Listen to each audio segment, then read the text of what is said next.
트럼프가 준비하고 있는 강력한 카드 뭘까요? 바로 이렇게 밝혔습니다. 이란에요. 48시간, 이틀의 시간을 주겠다. 한마디로 최후 통첩을 날린 겁니다. 그러니까 48시간 이내에 원하는 이 결과를 내놓지 않으면 모든 전력 시설들을 다 파괴시키겠다. 이렇게 트럼프 대통령이 밝힌 겁니다. 그런데 이란도 물러서지 않습니다. 눈에는 눈, 이에는 이. 이거 어떻게 보십니까? 이렇게 되면은 진짜로 트럼프 대통령 이란의 발전 시설 다 폭격할 가능성이 있는 건가요, 현실적으로? 일단은 아마 이제 전부 다보다는 좀 상징성이 있는 발전소를 때릴 가능성이 높습니다. 예를 들어서 테헤란과 연관된 네. 그러니까 이란의 수도와 연관된 발전소를 시범적으로 타격할 가능성이 있고요. 네. 만약 이제 이렇게 된다 그러면 이제 이란도 카드가 없는 건 아닙니다. 그러니까 이란 같은 경우에는 지금 잘 보시면 얼마 전에 그 이란이 중동 다른 국가의 천연가스 생산 시설이나 원유 시설을 공격했죠. 네. 이제 그 다음으로 얘기를 많이 하는 게 하나가 있습니다. 담수화 시설. 아하.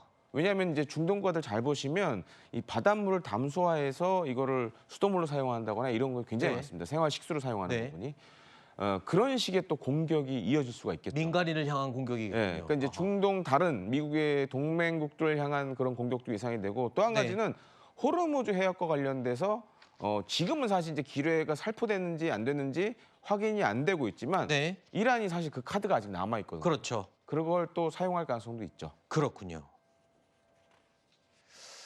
자, 일단 미국 백악관 관계자들이요. 이스라엘 측의 호르무즈 해협 재개방에 수주 이상 걸릴 것 같다라는 입장을 전했다는 외신 보도도 나오고 있습니다. 이렇게 되면 전쟁이 계속 장기화되는 게 아니냐 이런 우려가 나오고 있는데요. 이런 상황에서 물밑에서는 또 이란과 대화를 준비하고 있다는 외신도 나왔어요.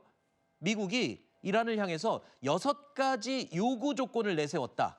이걸 들어주면 우리 더 이상 너희들 때리지 않을게.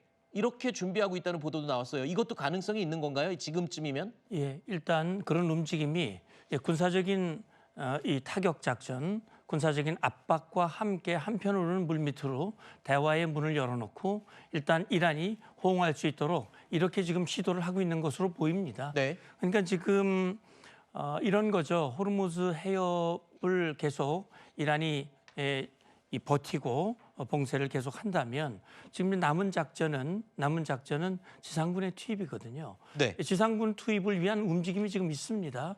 일본에 있는 해병 원정대를 보냈을 뿐만이 아니라 그 외에 미국 본토에 있는 원정대와 또 특수부대까지 투입하기 위한 그런 준비를 하고 있고 그렇게 된다면 좀 늦어질 가능성이 있는 것이고요. 네. 저는 이렇게 생각을 합니다. 지금 6가지 요구사항을 냈다고 그러거든요. 5년간 미사일 프로그램을 중단해라, 농축 우라늄을 금지해라, 핵시설 해체하라. 이런 것들은 뭐냐면 항복하는 요구는 아니거든요. 그렇죠. 지금 이란 혁명수비대와 이란 지도부는 우리가 적어도 이 전쟁을 진 거는 아니다. 네. 미국이 요청을 해서 우리가 이걸 협상을 했다. 이렇게 함으로써 어떻게 보면 이란 지도부에게도 빠져나갈 아하. 그 여지를 주고 네. 그렇게 해서 원만한 그런 타결을 해나가려고 하는 시도가 네. 함께 이어지고 있다고 생각을 합니다. 그렇군요. 또 전문가들은 트럼프 대통령이 오락가락하는 게 아니라 전략적인 모호성을 내세워서 지금 전쟁을 계속 이어가고 있다 이런 분석도 하고 있는데요. 한 가지 일관되게 요구하고 있는 건 있죠. 미국이 동맹국들을 향해서 군함 파견 등 이 전쟁 참여를 계속 요청하고 있는 겁니다. 그렇기 때문에 이 동맹국들 우리나라를 포함해서요. 이 대응에 대해서 어려움을 좀 겪고 있는 것도 사실입니다. 호르무즈 해협 파병 요청 이후에 트럼프 대통령을 직접 만난 첫 번째 당사국 바로 일본이죠. 자위대 파견이 어렵다라는 입장을 미국에 직접 전달한 것으로 알려지고 있습니다. 그런데 트럼프 대통령은 또 이렇게 말하고 있습니다. 아, 그래, 너희들이 보내기 힘든 거 알고 있다. 하지만 제약이 있음에도 불구하고 우리가 요구하고 필요로 한다면 일본은 지원해 줄 것이라고 믿는다라고 다시 한번 압박의 메시지를 던졌습니다. 이런 와중에 일본이 파병하는 것이 어렵다라는 입장을 공개적으로 밝히자 트럼프 대통령은 갑자기 대한민국을 향해서 이런 표현을 했습니다.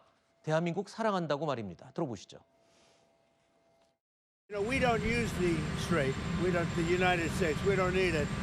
Europe needs it. Korea, Japan, China, a lot of other people. So they'll have to get involved a little bit on that one. Well, I love South Korea. We have a great relationship with South Korea. We're helping South Korea a lot.